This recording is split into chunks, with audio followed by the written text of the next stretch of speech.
saya akan bercakap mengenai diskriminasi. Apa yang dimaksudkan dengan diskriminasi? Diskriminasi merujuk kepada layanan yang tidak adil terhadap individu tertentu, di mana layanan ini dibuat berdasarkan kumpulan yang diwakili oleh individu berkenaan. Menurut Feldman, diskriminasi merupakan satu amalan yang biasa dijumpai dalam masyarakat manusia. Ia merupakan perbuatan membanding bezakan seseorang individu atau sesuatu kelompok etnik yang lain berdasarkan ciri-ciri etnik semata-mata. Terdapat pelbagai jenis diskriminasi yang terdapat di Malaysia. Antaranya ialah diskriminasi umur, jantina dan kaum.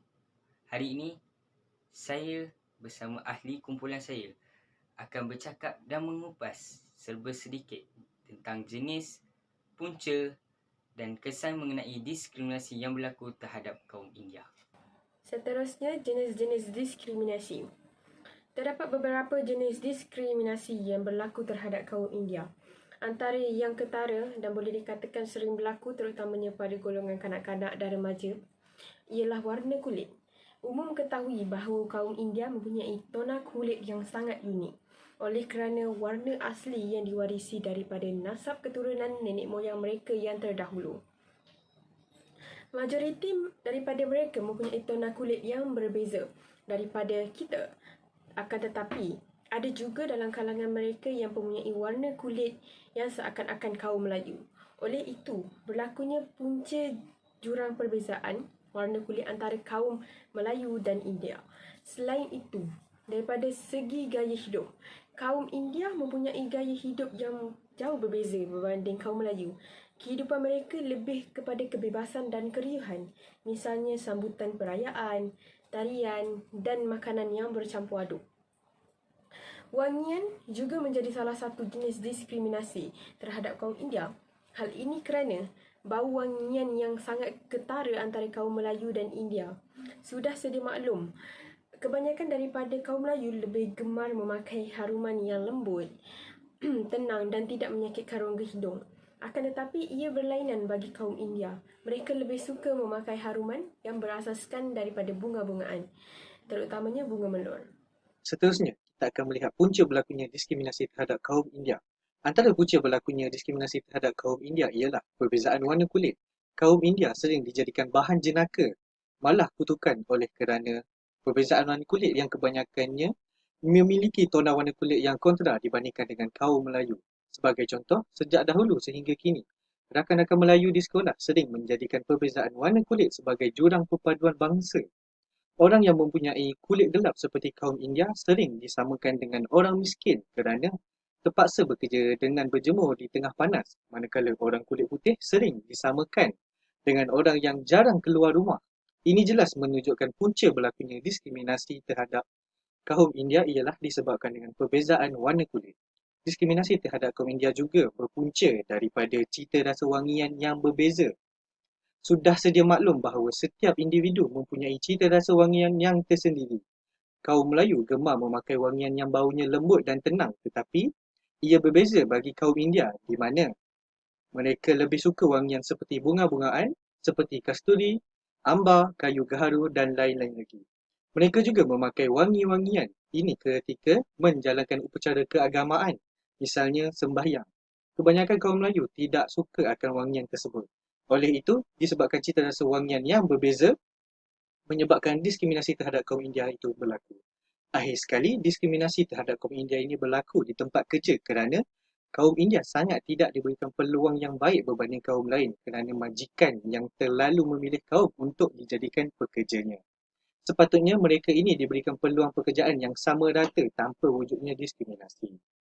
Sebagai rakyat Malaysia yang berbilang kaum, diskriminasi terhadap kaum India tidak seharusnya berlaku kerana kita perlulah mempunyai sikap hormat menghormati antara satu sama lain.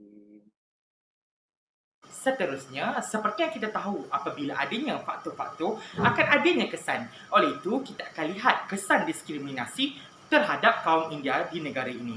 Antara kesannya ialah pertama, kemakmuran negara tidak terjamin. Negara yang melakukan diskriminasi akan mendapat ancaman dari negara luar dan dalam negara serta mempunyai masalah yang akan menyebabkan negara kita huru-hara.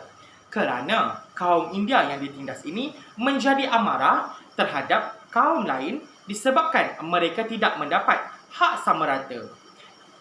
Ini akan menyebabkan berlakunya demonstrasi yang tidak terkawal di dalam negara kita. Seterusnya, yang kedua, kes jenayah meningkat.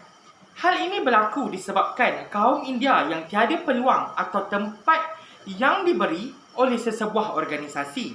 Ini akan menyebabkan mereka sukar untuk mendapatkan kerja. Oleh itu, akan berlakunya lah kes jenayah seperti merogol, merompak, menyamun dan berlaku juga kes penculikan. Ini akan berlaku apabila mereka sangat-sangatlah terdesak untuk mendapatkan makanan dan duit. Yang ketiga, sikap memandang rendah. Sesetengah individu sangatlah mempunyai mentaliti yang kolot dengan menstereotip masyarakat India ini dengan masalah-masalah yang buruk. Masyarakat kita juga akan mulalah dengan provokasi seperti menghina agama, budaya, bahasa dan menganggap masyarakat India ini suka melakukan jenayah. Apabila berlakunya begini, ia akan menyebabkan budaya kaum India itu akan terhapus disebabkan berlakunya diskriminasi. Yang keempat, peluang pekerjaan yang terhad. Sesetengah majikan tidak mahu kaum India ini berada di dalam organisasi mereka disebabkan warna kulit mereka yang sangat berbeza dengan kita. Selain itu juga, kaum India ini sering dikaitkan dengan masalah tingkah laku yang tidak baik dan mereka juga sering dianggap menipu dalam melakukan sesuatu urusan yang penting. Assalamualaikum. Nama saya Muhammad Fazul Hakim bin Azhar. Melalui kajian ini, saya dapat belajar daripada kesilapan yang pernah saya buat sebelum ini, di mana saya bergurau secara berlebihan sehingga membuatkan seseorang itu terasa hati. Jadi, di sini kita perlu hormat orang lain, tidak kiralah mereka sekaum dengan kita ataupun berlainan. Assalamualaikum, saya Nurul Atira binti Muhammad Yunus. Refleksi yang saya dapat ungkapkan daripada kajian ini adalah sebelum ini saya dapat mengenali diskriminasi ini pada dasar makna sahaja. Tetapi dengan kajian ini, saya dapat mengenali diskriminasi itu ada makna di sebalik kata-kata itu. Punca diskriminasi ini pun tak jauh daripada kita. Ada kalanya dalam kalangan kita sahaja. Jadi, ia akan memberi kesan kepada pihak yang diajukan atau pihak yang terkena tempias melalui cacian kita, makian dan gurauan yang secara berlebihan. Jadi pengajaran yang saya dapat dalam kajian ini adalah kita perlu saling menghormati antara satu sama lain. Tak kiralah kita ni berbeza agama, bangsa dan budaya. Jadi kita ni perlulah memupuk sifat menghormati itu supaya kita dapat membendung diskriminasi ataupun tindasan terhadap pihak lain. Refleksi saya terhadap tajuk ini ialah saya dapat mengetahui tentang jenis-jenis diskriminasi yang berlaku terhadap kaum India, punca-punca diskriminasi yang berlaku terhadap kaum India dan juga kesan-kesan diskriminasi yang berlaku terhadap kaum India. Antara jenis-jenis diskriminasi yang berlaku terhadap kaum India iaitu dari segi warna kulit dan gaya hidup. Selain itu, saya juga dapat mengetahui tentang punca-punca berlakunya diskriminasi ini. Antara puncanya ialah perbezaan warna kulit, cita rasa wangian dan sikap majikan yang terlalu memilih kaum di dalam bidang pekerjaan. Dan juga antara kesan-kesannya ialah kemakmuran negara tidak terjamin, kes jenayah akan meningkat dan juga peluang pekerjaan akan menjadi terhad. Kita perlulah mempunyai sikap menghormati antara satu sama lain supaya diskriminasi ini tidak akan berlaku kepada mana-mana sahaja kaum di Malaysia ini.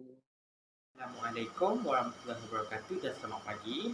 Okey, hari ini saya akan terangkan refleksi apa yang saya dapat daripada membuat video diskriminasi terhadap kaum India ini. Pertama, saya dapat mengenal pasti jenis-jenis diskriminasi yang ada di dalam negara kita. Selain itu juga, saya juga dapat mengenal pasti punca kenapa perkara ini, kenapa diskriminasi ini berlaku di dalam negara kita, dan akhir sekali saya dapat mengenal pasti kesan yang ditinggalkan akibat diskriminasi ini berlaku di dalam kalangan kita. Perkara diskriminasi ini tidak lagi perlu berlaku kerana dengan situasi negara kita yang agak maju, diskriminasi ini tidak lagi patut diamalkan supaya ia tidak meninggalkan kesan kepada generasi yang akan datang. Itu saja refleksi saya. Sekian, terima kasih.